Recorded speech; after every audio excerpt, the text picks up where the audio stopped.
오늘 우리가 보고 있는 이 성경 안에는요, 이 비유의 말씀들이 참 많이 기록되어져 있습니다. 이 광범위하게 보자면요, 이 성경 자체가 비유라 해도 과언이 아닐 것 같습니다. 특히 이 복음서 안에는요, 예수님이 하신 이 비유의 말씀들이 참 많이 있거든요. 혹시 복음서 안에서 이렇게 말씀을 읽으시면서 예수님이 하신 이 비유의 말씀이 몇 가지인지 한번 생각해 보셨습니까? 아니, 말씀을 보는 것도 힘든데 그걸 언제 다 세면서 보고 있습니까? 예. 저도 뭐 말씀을 읽으면서 이게 뭐 13번째 비유지, 뭐 23번째 비유지, 막 이러면서 보지는 않습니다. 그러다가 이제 말씀을 준비하면서 과연 이 복음서 안에 예수님이 비유로 하신 이 말씀들이 몇 가지가 될까 이렇게 좀 찾아봤습니다. 그리고서 이거를 비유로 봐야 하나 아니면 이건 그냥 직접적으로 상징적으로 표현한 것은 아닌가 뭐 이런 것들이 좀 애매한 것들이 있어요. 그래서 이거를 어떻게 보느냐에 따라 이 조금의 차이는 있지만 예수님이 하신 이 비유를 이 복음서에서 적게 보시는 분은 한 30여 가지 정도 비유가 적혀져 있다라고 보고 있고요. 조금 많이 보시는 분은 이것 다 비유다라고 보시는 분은 한 50여 가지 정도의 비유가 있다라고 합니다. 그러면 저는 중간. 앞서는 것도 싫고 뒤처지는 것도 싫고 그래서 한 중간 한 40여 개 정도가 되어진다라고 보고 있습니다. 여러분들 지금 이렇게 비유 그러면 머릿속에 이렇게 살짝 떠오르는 이 비유들이 있죠. 예수님이 하신 이 비유 대표적인 것이 뭐 씨 뿌리는 비유나 선한 사마리아인 비유 또는 돌아온 탕자 비유 몇 가지 이렇게 생각이 나실 텐데 이게 정의하고 분류하는 것에 차이가 있어서 이 사람이 맞다 저 사람이 맞다 그럴 수는 없지만 이런 비유가 30여 개에서 50여 개나 된다라는 거예요. 생각보다 많은 말씀을 비유로 하셨습니다. 그런데 이 사복음서 안에 유일하게 예수님이 하신 비유의 말씀을 기록해 놓지 않은 복음서가 있습니다.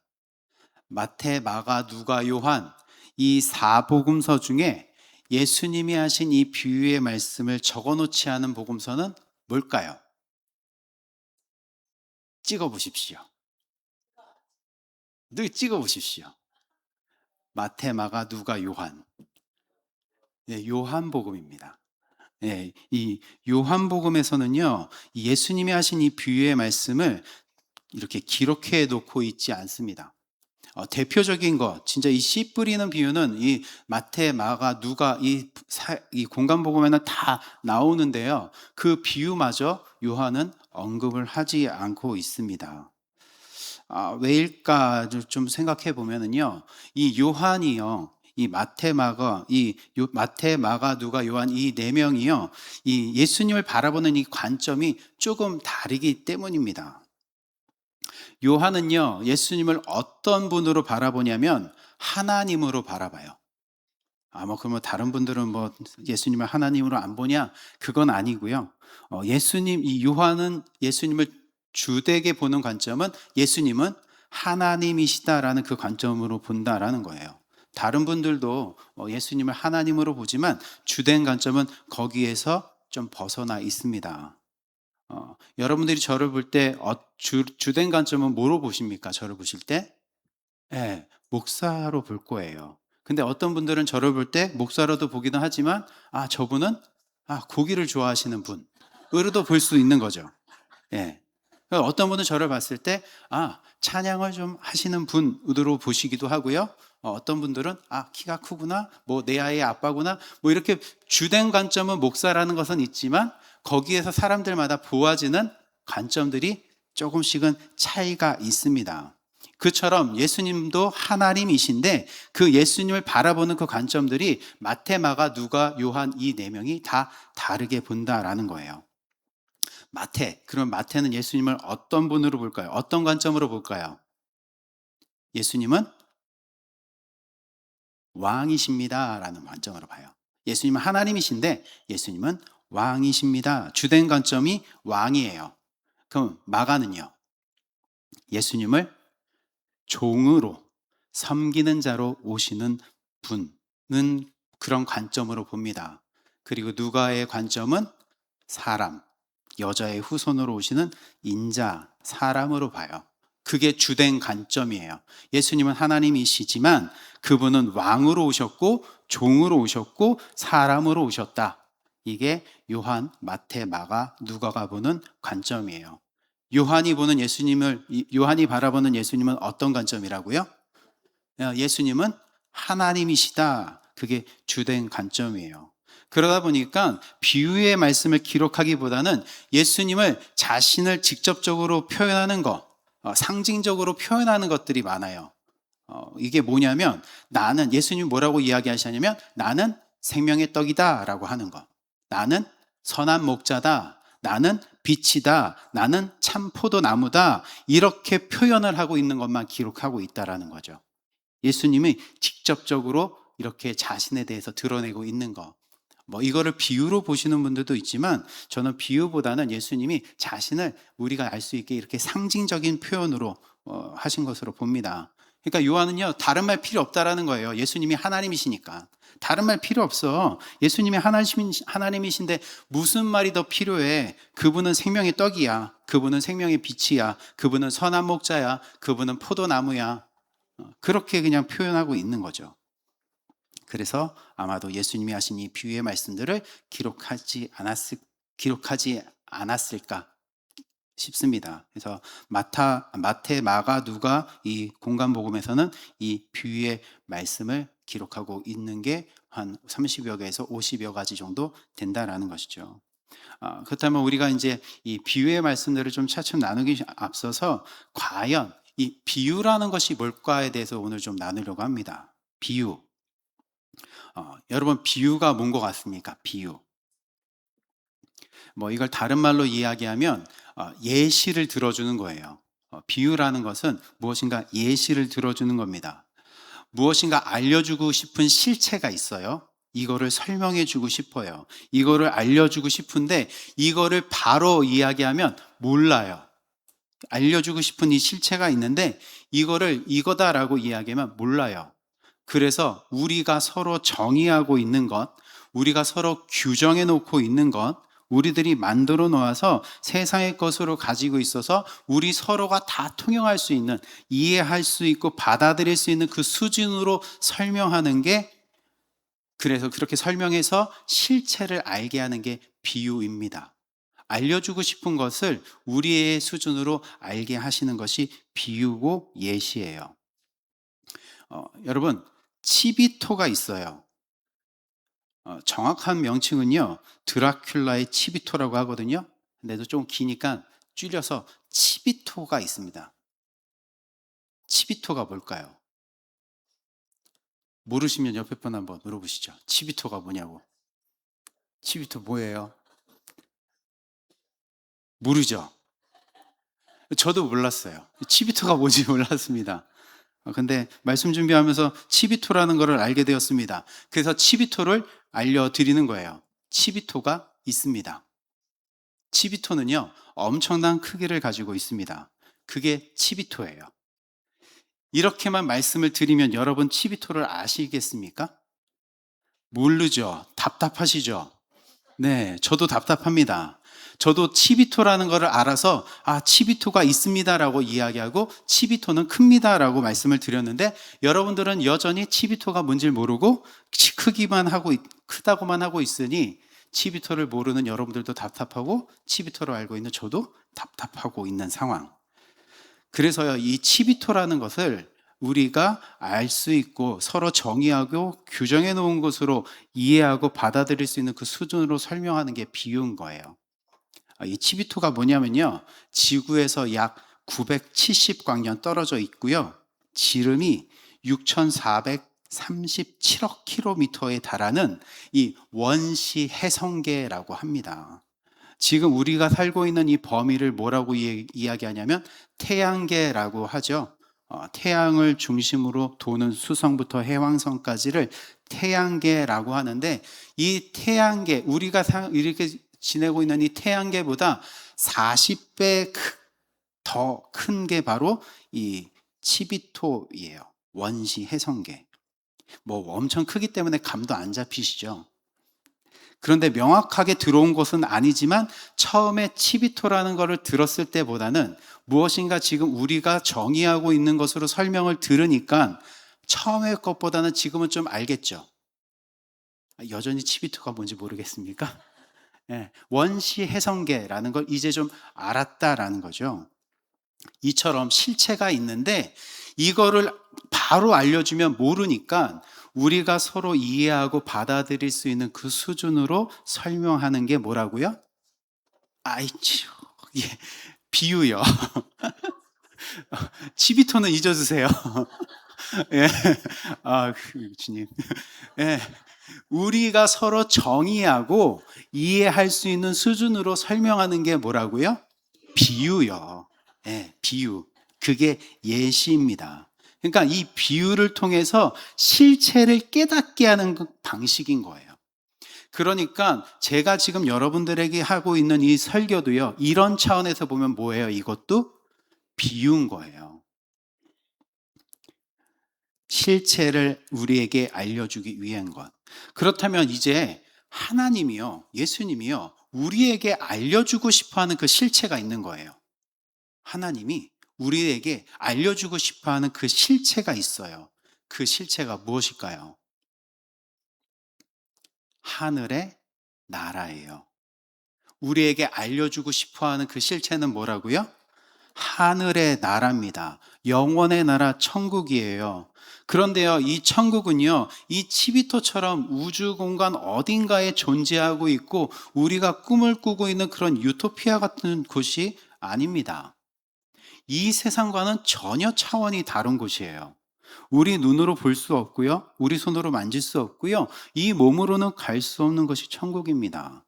육체로는 전혀 인식이 안 되는 곳이 천국이에요. 우리는 그동안 이렇게 믿음 생활을 해오면서 계속 들어왔죠. 천국, 천국. 많이 들어왔기 때문에 천국에 대해서 나만의 상상을 하고 계실 겁니다. 그런데 그 어느 누구도요, 천국이 정확하게 어떤지 몰라요. 저도 모릅니다. 천국을 갔다 왔다고 간혹 하시는 분들, 천국은 이렇습니다. 천국은 저렇습니다. 라고 이야기하는데 그것도 정확한 게 아니에요.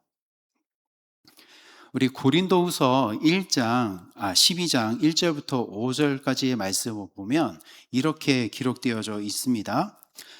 무익하나마 내가 부득불 자랑하노니 주의 환상과 계시를 말하리라. 내가 그리스도 안에 있는 한 사람을 아노니 그는 14년 전에 셋째 하늘에 이끌려 간 자라. 그가 몸 안에 있었는지 몸 밖에 있었는지 나는 모르거니와 하나님은 아시느니라. 내가 이런 사람을 아노니 그가 몸 안에 있었는지 몸 밖에 있었는지 나는 모르거니와 하나님은 아시느니라. 그가 낙원으로 이끌려 가서 말로 표현할 수 없는 말들을 들었으니 사람이 가히 이르지 못할 말이로다. 내가 이런 사람을 위하여 자랑하겠으나 나를 위하여는 약한 것들 외에 자랑하지 아니하리라 해서 지금 이 사도 바울이요, 자신이 어디를 갔다 온 걸 이야기하고 있냐면 천국에 갔다 온 것을 이야기하고 있는 거예요. 셋째 하늘에 갔다 왔다.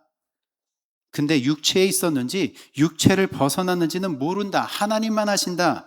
근데 내가 그 천국 그 낙원을 보고 거기서 하늘의 말을 들었는데 뭘 할 수 없었다라는 거예요. 그거를 가히 말할 수 없었다라고 하는 거예요.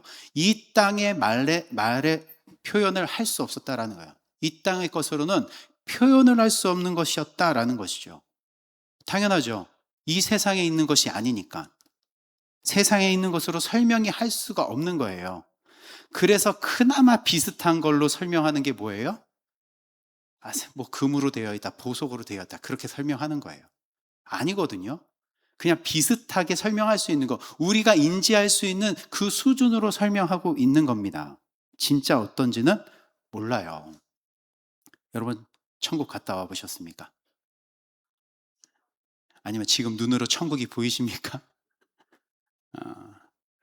우리는 인지가 안 돼요. 근데 주변에서 누군가가 자꾸 뭔가 천국에 갔다 왔다 하면서 천국은 이렇습니다, 저렇습니다. 그러니까 우리는 그 말만 듣고 아, 천국은 이렇지라고 그냥 상상만 하고 있지 정확한 걸 몰라요. 그러기에 천국에서 오신 분이 계시는 거예요. 그러기에 그 천국, 하늘을 알려주시기 위해 오시는 분이 누구신 거예요? 그래, 예수님이에요. 그 천국에서 오신 분 하나님이 오셔가지고 무엇에 대해 가르치겠습니까? 그러면 당연히 천국에 대해서 가르치겠죠. 천국 그 실체를 알려주고 싶어 하시니까 그 천국을 설명하는 게 비유인 거예요. 그래서 예수님이 하신 비유는요, 다 천국에 관한 것, 하나님의 나라에 대한 설명인 거예요. 진리를 가르쳐 주시고 선포하시면서 하늘의 것, 천국을 설명하는 것을 하실 때는 꼭 뭐로 말씀하신다고요? 비유로 말씀하신다는 거예요. 그래서 오늘 본문의 말씀에서 예수님이 비유가 아니면 아무것도 말씀하시지 아니하셨다라고 하는 것은요, 예수님이 다른 말 아무것도 안 했다라는 것이 아니고 오직 비유만 말씀했다라는 것이 아니라 하늘의 것, 천국을 가르쳐 줄 때는 꼭 무엇으로만 말씀하셨다? 비유로만 말씀하셨다라는 거예요. 하늘의 것을 이야기할 때는. 예수님이 다른 말도 많이 하셨잖아요. 그런데 다른 말들 많이 하시고 가르쳐 주시다가 꼭 그 하늘의 것을 가르쳐 줄 때는 비유로 말씀해 주셨다라는 거예요. 우리가 그 천국을 모르니까, 그 실체를 모르니까 땅의 것으로 영원의 날 하늘을 가르쳐 주셨다라는 것입니다. 그러니까 예수님이 하신 이 비유의 말씀을 통해서 엉뚱하게 이런 비유의 말씀 나보고 이렇게 살라고 하는 건가 보다, 이런 교훈이 들어가 있나 보다, 무엇인가 이 땅에서 바르게 살아가고 옳고 정직하게 살아가려고 하는 그런 교훈을 얻으려고 해서는 절대로 안 되는 거예요. 하늘의 것을 가르쳐 주고 있는데 이 땅에서 이렇게 살아라, 이렇게 살아야 된다, 그렇게 받아서는 안 되는 것입니다. 예수님이 하시는 말씀, 이 비유의 말씀을 그렇게 보아서는 안 되는 거죠. 그 안에 담겨져 있는 하늘, 그 천국, 그 하늘의 나라, 그 하늘의 나라를 이루시는 예수 그리스도, 그 그리스도가 하신 일이 내포져 있는 것이 비유이기 때문에 그것을 보아야 되는 것입니다. 그래서 그 비유를 통해서 생명의 길로 그 인도함 받는 것, 그래서 그 은혜와 진리를 발견해야 되는 것이 비유인 거예요. 여러분, 이단이 왜 이단이 될까요? 끝이 다르기 때문이죠. 이단의 시작 똑같습니다. 어디서부터 시작할까요? 이단들도요. 성경에서 시작을 해요. 어디서 말도 한다는 책 가지고 와가지고 만들어가지고 그거를 가르치고 하는 것이 아니라 우리와 똑같은 이 성경책을 보고 시작합니다. 지금도 같은 걸 보고 있고요. 그리고 그들의 모습도 우리들과 같죠. 교회라는 것, 이 교회라는 타이틀을 가지고 있어요. 그리고 그들도요, 우리처럼 조직을 가지고 있고요, 어떤 직분들을 가지고 있습니다. 그러니까 겉으로 보여지는 것은 우리랑 별반 차이가 없어요. 똑같습니다. 근데 뭐가 다른 거예요? 이 안에 들어가 있는 그 진리의 말씀을 찾지 않는 것, 그 안에 담겨져 있는 이 말씀이 다른 것입니다. 그래서 시작은 똑같은데 끝이 다르기 때문에 이단입니다. 그래서 이단은 분별하는 것은요, 이 말씀의 결론이 어디로 이어지는가, 결론이 어떻게 되어지는가, 그리스도와 하늘로 되어지는가, 아니면 땅의 것으로 되어지는가, 그걸로 분별하셔야 되는 것입니다. 그래서 비유와 상징적인 이런 표현들을 제대로 풀어내지 못하면 이단이 되는 거예요. 그렇다면 이런 비유와 상징적인 표현을요, 지금 우리들도 똑같이 이 자리에서 예배를 그들과 똑같은 모양으로 우리가 예배를 드리고 있는데, 우리들도요, 그렇게 제대로 예수 그리스도와 그 하늘의 것으로 연결되지 못하면 우리 안에도 이단이 될 수 있는 가능성이 있겠죠. 그럴 수 있어요. 그러기에 우리는요, 이 말씀, 이 성경 안에 기록되어져 있는 이 말씀, 이 비유와 상징적인 이 표현들을 제대로 알고 있는지, 제대로 우리가 이해하고 있는지를 점검해 보셔야 되는 것입니다. 여러분들 이 비유의 말씀들을 잘 보고 계십니까? 이 비유의 말씀을 통해서 그리스도와 하늘의 것으로 보고 계십니까? 대답이 잘 안 나오죠. 예. 죄송하게도요, 우리들도요, 제대로 알거나 제대로 이해하는 부분이 굉장히 적어요. 그렇기 때문에 우리는 말씀을 대할 때는요, 조심하고 또 조심해야 하는 것입니다. 정통 교회라 하더라도요, 역사를 자랑하고 사람이 많이 모여있는 그 교회라 하더라도요, 예수님이 우리에게 가르쳐 주시는 이 귀의 말씀을 제대로 알지 못하고 그저 읽혀지고 이해되는 대로 비유를 받아들이면 이단과 다를 바가 없는 겁니다. 그러니까 주의 깊게 보셔야 하는 거예요. 성경 전체에 흐르고 있는 그 맥락 안에서 예수 그리스도와 그 하늘, 그 천국, 그 구원, 그 십자가 진리, 그 진리의 필요성을 두고 보셔야 되는 것입니다. 사람들이 함께 살아가는 이 세상에서 어떻게 하면 우리가 더 인간적으로 살아갈 수 있을까? 어떻게 하면 이 사회가 이 더욱더 윤리적으로 도덕적인 측면에서 바르게 살아갈 것인가? 그런 교훈을 얻어서는 안 되는 거예요. 그런 거 얻으라고 주신 비유가 아니거든요. 그래서요, 이 비유를 통해서요, 우리가 아무리 좋은 말씀을 받아들이고 이 비유를 통해서 어떤 교훈을 받고 감동을 받았을지라도 우리에게 구원을 주시는 그 예수 그리스도를 발견하지 않으면, 예수 그리스도의 그 십자가의 그 진리에서 벗어나 있으면 오히려 그게 독이 됩니다. 예수 그리스도를 받아들이지 못하게 하기 때문에 독이 되는 거예요. 차라리 모르는 게 나아요. 어설프게 아는 것보다 모르는 게 낫습니다. 이 자리에서 그냥 배우면 되니까.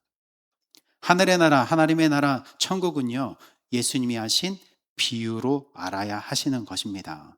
세상과 육적인 삶에서 구원하시려는 그 하나님의 마음과 진리, 예수 그리스도가 이 비유 안에 감춰져 있는 비밀인 거예요. 이 비유라는 단어가요, 이 헬라어로 뭐로 되어져 있냐면 파라볼레라는 단어로 되어져 있습니다. 무엇 옆에라는 파라라는 단어하고요, 던져두다, 아무렇게나 놓다, 삽입하다라는 뜻을 가진 발로가 합쳐진 단어입니다.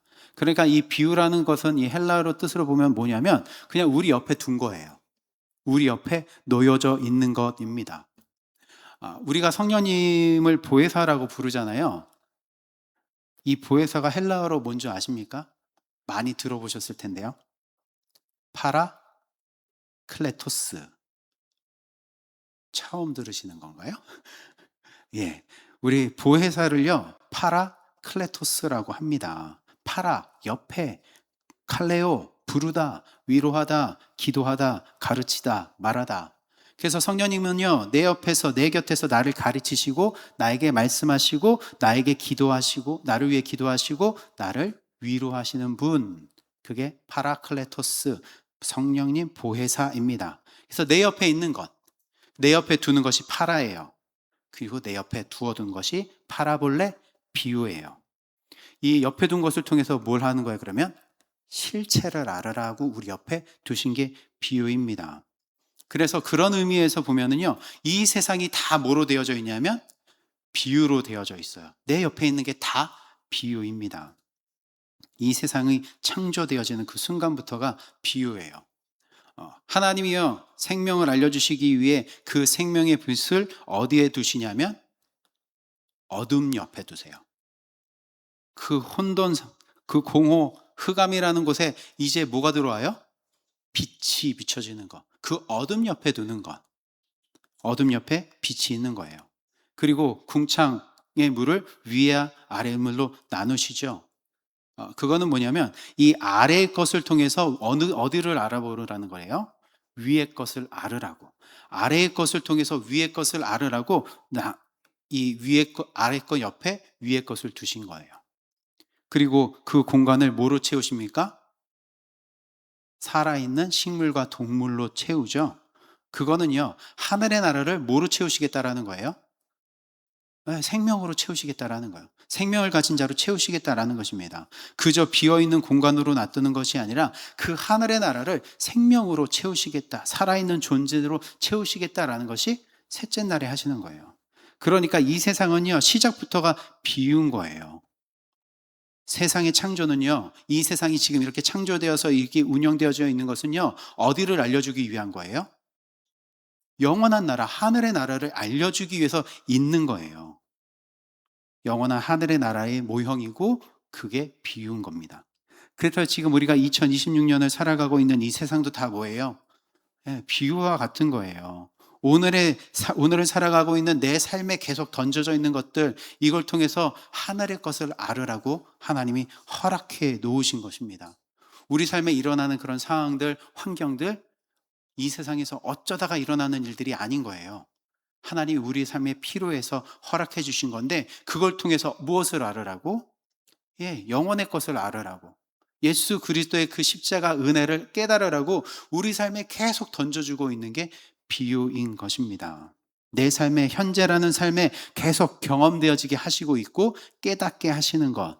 이것이 하나님이 우리에게 허락해 놓으신 비유인 거예요. 그 영원이라는 나라에서 이 유한한 이 세상으로 들어오는 것. 빛에서 어둠으로, 위에서 아래로, 영적인 것에서 육적인 것으로 던져지는 게 다 뭐예요? 비유인 거예요. 하나님 편에 있는 걸 우리가 절대 알 수 없으니까 우리 옆으로 던져놓는 것이 은혜인, 이 비유인 것입니다. 여러분들 요즘은 좀 많이들 나가시지만 해외 이렇게 나갔다 오시는 경우 많으시죠? 해외여행. 이렇게 해외를 나갔다 오시면 귀국할 때 무엇을 사오십니까? 우리나라에서는 볼 수 없는 것들을 사오죠.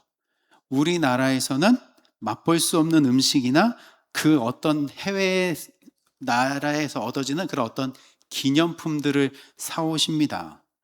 물론 지금은 우리가 이렇게 무역이 잘 이루어져 있기 때문에 그 외국의 물품들을 이렇게 잘 이렇게 접하긴 하지만 그래도 해외에 나가게 되면 자꾸 그 나라에 있는 것들을 사와요. 그러면서 뭘 하는 걸까요? 왜 사오는 걸까요? 그거. 이런 나라가 있어라는 걸 알려주는 거 아닐까요? 나 여기 일본을 갔다 왔는데 뭘 사왔는데, 야, 이런 나라가 있어. 이런 걸 먹는 나라가 있어. 이런 걸 가지고 살아가는 나라가 있어. 라고 하려고 기념품 사오는 거잖아요. 예. 뭐, 물론, 이게 챙기는 마음도 있겠지만, 야, 내가 갔던 나라는 이런 게 있어. 라는 것을 보여주기 위해서 사오는 거예요. 그러면 그 나라를 가지 않았던 사람은 그걸 보고 뭘 아는 거예요?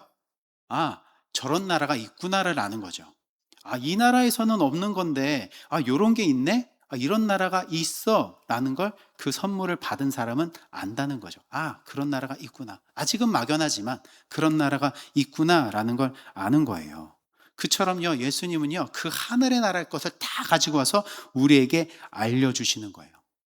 이 세상에 존재하지 않는, 그런데 진짜 있는 그 하늘의 나라를 알려주시는 것입니다. 그 하늘의 나라의 것을 가득 가지고 와서 우리에게 알려주시는 거예요. 하나님 나라는 이렇다. 하나님 나라는 이렇게 이루어진다. 하나님 나라는 이렇게 주어진다. 하나님 나라는 이렇게 살아간단다. 그래서 창세전부터 감춰져 있던 이 하늘의 것이 예수 그리스도를 통해서 어떻게 되는 거예요? 다 드러난다라고 하는 거예요. 오늘 말씀에 그 창세전부터 감춰졌던 것을 이제 다 드러내셨다라는 거예요. 예수님이 우리가 받아들일 수 있는 수준으로 알려주시는 거.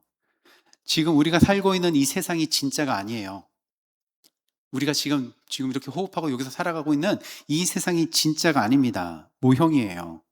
지금 우리가 입고 있는 이 육신도요, 진짜 아닙니다. 모형입니다. 진짜는 어디예요? 천국이에요. 진짜는 어디라고요? 천국이요. 진짜는 천국입니다. 영혼을 살아갈 신령한 몸이 진짜예요. 그게 실체. 그거 알게 하시려고 창조부터 지금까지 구약과 신약의 수많은 비유를 우리 삶에 제공해 주고 있는 거예요. 그래서 성경 전체를 비유로 봐도 과언이 아니다라고 하는 것입니다. 하나님의 창조의 목적은요, 이 세상으로 끝나지 않아요. 지금 이 세상으로 끝나지 않습니다. 그의 나라입니다. 하나님 나라. 하나님 나라를 알게 하시는 것입니다. 그래서요, 이 세상에는요, 뭐가 들어가 있냐면 하나님을 알 수 있는 것들이 들어가 있어요. 하나님이 이 세상을 창조하셨는데 그 하늘의 나라를 알 수 있는 것이 다 들어가 있습니다. 로마서 1장 20절에 이렇게 말씀하고 있습니다. 창세로부터 그의 보이지 아니하는 것들 곧 그의 영원하신 능력과 신성이 그가 만드신 만물에 분명히 보여 알려졌나니 그러므로 그들이 핑계하지 못할지니라. 이 모든 만물이요 하나님의 그 영원하신 능력과 신성을 가지고 있어요. 하나님의 그 나라를 알려주기 위해. 그리고 그 하나님의 능력과 신성 아래 이 모든 것들이 순종하며 살아가고 있는 게 이 역사이고 이 세상입니다. 그런데 누구만 하지 않아요? 누구만 하나님의 그 능력과 신성 앞에 순종하지 않아요? 사람만 안 해요. 우리만 안 합니다. 이 모든 만물, 자연은 다 그 하나님의 그 신성과 능력 앞에 다 순종하는데 사람만 안 따라요. 나만 하나님을 안 따릅니다. 그래서요, 그 하나님의 그 신성한 능력과 그 하늘의 것을 알려주시기 위해서 예수님이 오시는 거예요. 그리고요, 그 예수님이 오시는 그 자체만으로도요, 이 땅에 오시는 것만으로도요, 뭐가 되냐면요, 비유가 됩니다. 예수님이 누구를 나타내시냐면 하늘의 아버지를 나타내는 존재로 이 땅에 오시거든요. 요한복음 14장 8절부터 10절에 이렇게 기록되어져 있습니다. 빌립이 이르되 주여 아버지를 우리에게 보여주옵소서 그리하면 족하겠나이다. 예수께서 이르시되 빌립아 내가 이렇게 오래 너희와 함께 있으되 내가 나를 알지 못하느냐? 나를 본 자는 아버지를 보았거늘 어찌하여 아버지를 보이라 하느냐? 내가 아버지 안에 거하고 아버지는 내 안에 계신 것을 내가 믿지 아니하느냐? 내가 너희에게 이르는 말은 스스로 하는 것이 아니라 아버지께서 내 안에 계셔서 그의 일을 하시는 것이라. 예수님이요 이제 곧 아버지께로 하늘로 가겠다라고 이야기합니다. 그러자 빌립이 이야기하는 거예요. 그 아버지 우리에게 좀 보여주세요라고 하는 겁니다. 이때 예수님이 하시는 말씀이 뭐냐면 야 내가 이렇게 너희들하고 오래 있었는데 아버지를 보여달라고 해? 내가 누구를 나타내는 자야? 아버지를 나타내는 자야 라고 이야기하시는 거예요. 나를 본 자는 아버지를 봤다라고 이야기하고 있는 것입니다. 예수님은요 사람의 이 형상을 입고 오셨지만 누구를 나타내시는 분이에요? 하나님을 나타내시는 분이에요.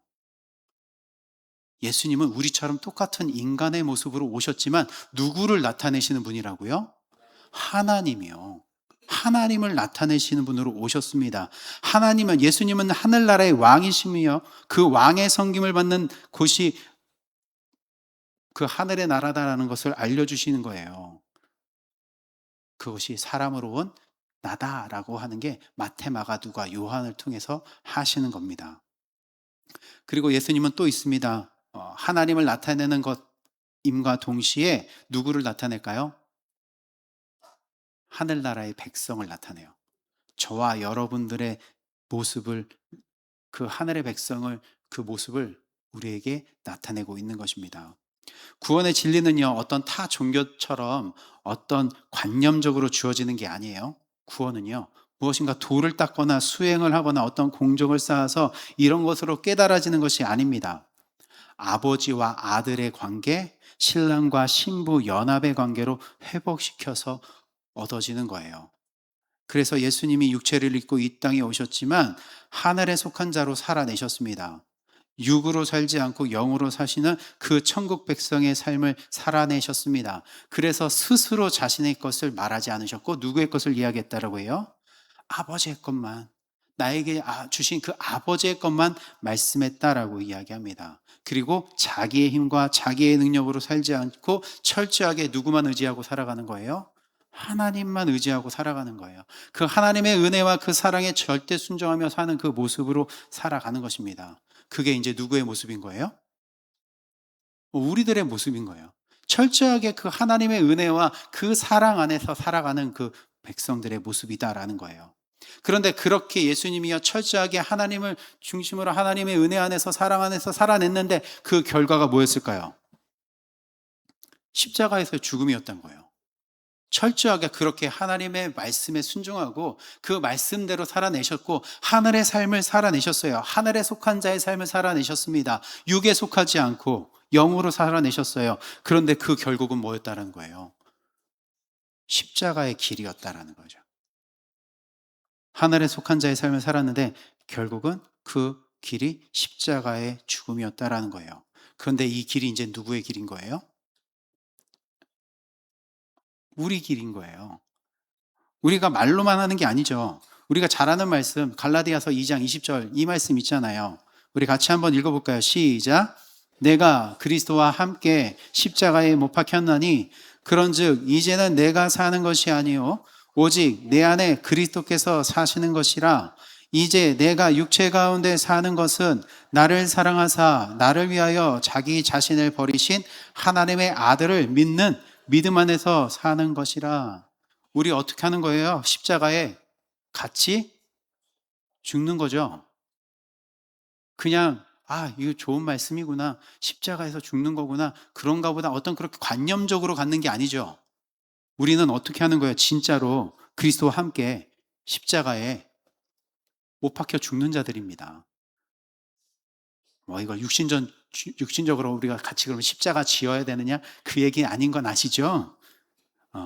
우리가 어디에 대해 죽는 거예요? 세상에 대해 죽는 거예요. 이 세상에 대해 죽는 게 뭐예요? 그리스도와 함께 십자가에 못 박히는 것입니다. 그리고 이 세상에 대해서 죽지만 어디로 살아요? 하늘로 사는 거예요. 그래야 예수님의 부활이 누구의 부활이 돼요?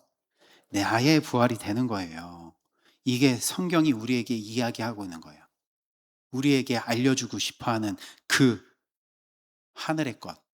그래서 이 성경 전체가 누구의 이야기가 되냐면 나의 이야기가 되는 거예요. 그리고 예수님이 살아내셨던 이 삶이 누구의 삶이 되는 거예요? 나의 삶이 되는 것입니다. 그러면 곧 내가 하나님의 뭐가 될까요? 아들이 되는 거예요. 자녀가 되는 것입니다. 로마서 6장 6절과 7절에 이렇게 이야기합니다. 우리가 알거니와 우리의 옛사람이 예수와 함께 십자가에 못 박힌 것은 죄의 몸이 죽어 다시는 우리가 죄에게 종노릇하지 아니하려 함이니 이는 죽은 자가 죄에서 벗어나 의롭다 하심을 얻었음이니라. 이 땅에 죄의 종은 어떻게 돼요? 죽어요. 그리고 어떻게 살아요? 의의 아들로 다시 살아나는 겁니다. 내가 하나님에게 자녀가 되는 그 은혜와 사랑을 누구를 통해서 우리가 얻는 거예요? 예수 그리스도를 통해서 얻는 겁니다. 예수 그리스도의 그 십자가로 얻어지는 것입니다. 이 세상의 것으로, 이 사람의 것으로 알 수 없는 그 하나님, 그 하나님의 나라, 그 나라를 살게 될 자들이 누구인지를 가르쳐주고 알려주시고 완성해서 우리에게 모든 것을 주시려고 오신 분이 예수 그리스도. 그분이 하늘의 것, 그 영혼의 것을 설명하시는 것이 비유입니다. 앞으로 이제 얼마가 될지 모르겠지만 이 비유의 말씀들을 나눌 텐데 이 비유를 통해서 좀 잘못되고 있었던 부분, 오해한 부분들이 있었다면 바로 알아가시고 내가 예수 그리스도를 통해서 그 하늘의 존재가 되었음을 꼭 붙들고 살아가실 수 있는 그 은혜의 삶이 있기를 주님의 이름으로 축원드립니다.